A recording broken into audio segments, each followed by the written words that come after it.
రవీంద్ర భారతి తర్వాత ఆ స్థాయిలో నాటకాలకు తెలంగాణ భవన్ సిద్ధంగా ఉందని హాట్ కామెంట్స్ చేశారు తెలంగాణ ఫిషరీస్ కార్పొరేషన్ చైర్మన్ మెట్టు సాయి కుమార్.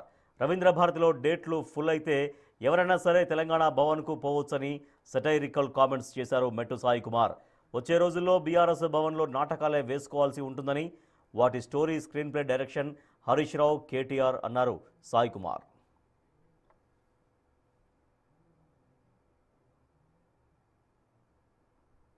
ఇప్పటి నుంచి రవీంద్ర భారతి ఒక కళా ప్రపూర్ణ సంబంధించిన వ్యవహారాల్లో తెలంగాణ భవన్కి షిఫ్ట్ అని అనబడుతుంది. నాకైతే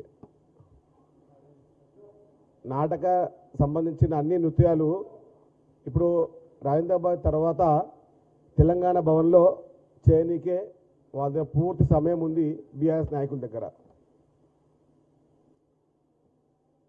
నిన్న కనీసం 3 గంటల పాటు బీఆర్ఎస్ నాయకులందరూ రేవంత్ రెడ్డి గారి నామస్మరణ.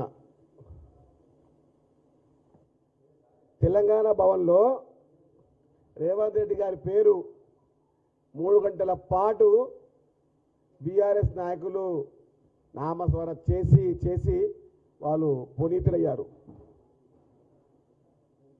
ఇక చేసుకో నాటకాలేగా నాటకాలు చేయడంలో, నాటకాలు వేషాలు వేయడంలో,